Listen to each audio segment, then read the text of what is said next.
Bitcoin, a maior fraude da história? Ayn Rand escreveu assim: através dos séculos existiram homens que deram os primeiros passos por novas estradas, armados com nada além de sua própria visão. Este é o Visão Libertária, sua fonte de informações descentralizadas e distribuídas. Sempre que há uma variação negativa no valor do Bitcoin, sempre aparecem especuladores e críticos descrevendo como seria o seu fim, sobre como a censura dos governos irá destruir a moeda, como o planeta vai superaquecer devido ao gasto energético, como catástrofes naturais têm o potencial de jogá-lo no esquecimento e sobre como falta uso prático e demais críticas que já ficaram maçantes para os entusiastas. Mas será que de fato não existem preocupações legítimas? Será que nossa visão de mundo não tem nos cegado para o possível abismo à nossa frente? Este texto foi escrito antes da grande correção que o Bitcoin teve na última semana, mas a mensagem não se tornou inválida. Historicamente, a humanidade tem se dado muito mal nas tentativas de prever o futuro. Filmes da década de 1980 e 1990, e mesmo em documentários sérios, o futuro, nosso atual presente, era retratado de uma forma muito distinta e distante de onde chegamos. Em vez de pílulas de comida, ainda usamos a incrível tecnologia do forno e fogão. Em vez de próteses e alterações genéticas, muitos têm se voltado a estilos de vida mais regrados, evitando comidas hiperprocessadas e se aproximando da natureza. A inteligência artificial das máquinas da Skynet, como contaram as histórias do Exterminador do Futuro, ainda está muito longe de dominar o mundo.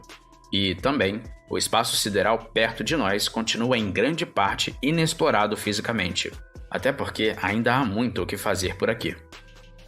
Em uma das interpretações do mito da criação asteca, que por se tratar de uma tradição oral tem várias versões, a humanidade já foi destruída e recriada 4 vezes. Na primeira era, foram comidos por onças. Na segunda, varridos por um tornado. Em seguida, destruídos por uma chuva de fogo. E, por fim, afogados pelo dilúvio. Sim, o mesmo dilúvio que aparece em vários escritos de várias religiões diferentes pelo mundo. Não importa quantas medidas fossem tomadas para evitar a próxima catástrofe, ela sempre vinha por um meio desconhecido inexoravelmente. Uma metáfora interessante, propositalmente ou não, para a imprevisibilidade do futuro. Mesmo analisando por uma perspectiva filosófica ou do ponto de vista utilitarista, os 3 grandes motivos que mostraram a inviabilidade de êxito ao se conduzir sistemas socioeconômicos por meio de planejamento central, desconsideradas as implicações éticas, são a incerteza a respeito do futuro, a assimetria informacional e a inconstância das vontades humanas. É claro que esperar salvação pelo Bitcoin não é mesmo que crer no planejamento central. Muito pelo contrário. A questão é que a descentralização da informação e das fontes de aprendizado promove sabedoria e uma seleção natural para o progresso, que sempre foi e sempre será imprevisível. Assim, podemos afirmar que o Bitcoin é uma incerteza. Alguns acreditam que coisas podem destruí-lo ou pelo menos dificultar grandemente a sua adoção. Mas esses motivos seriam suficientes para ignorar os criptoativos e especialmente a evolução digital do ouro? Claro que não. Muito mais importante do que a probabilidade de um evento ocorrer é a relação risco-retorno associada a ele e às suas alternativas. Suponha que alguém, ao procurar uma boa reserva de valor, poderia comprar ouro, prata, imóveis, dólares, reais, criptoativos, obras de artes e milhares de alternativas. Cada uma traz vantagens e desvantagens. O ouro e a prata têm altos custos de transporte, armazenagem e verificação. Imóveis e obras de artes têm pouca liquidez e um alto preço unitário. Sobram para o afegão médio escolher entre criptos e moedas fiat.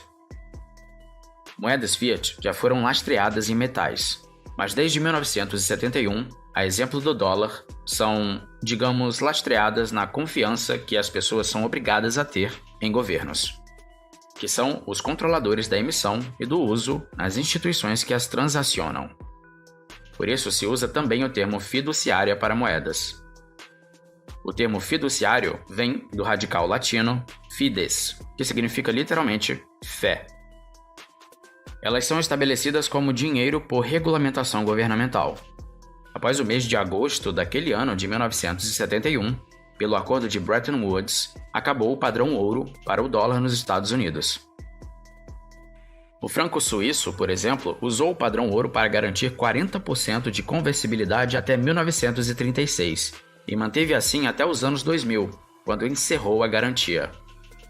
O dólar assume o posto de moeda de reserva mundial, pois todos os países, com fé que têm na solidez de suas instituições, na força de sua economia, na liquidez e no poder que vê no seu exército, o usa para comercializar internacionalmente. Entretanto, esse poder e instituições estão mais fragilizados do que nunca.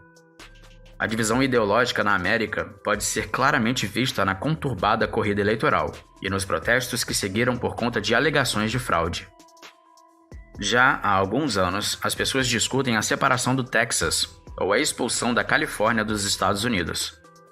Por mais infrutíferas que sejam essas demandas no momento, ideias são como bons vinhos, precisam da devida maturação.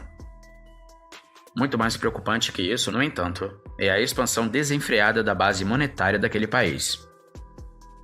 37% de todos os dólares durante toda a história dele foram emitidos somente em 2020, com poucas expectativas que esse número pare de crescer.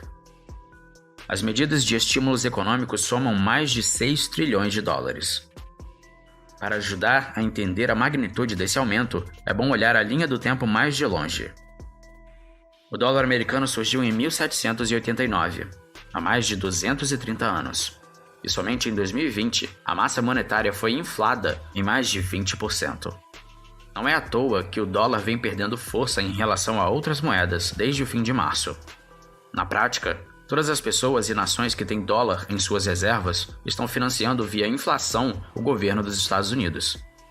Não existe mecanismo mais eficiente e perverso para se concentrar poder econômico do que uma política inflacionária, especialmente quando travestida de distribuição de renda.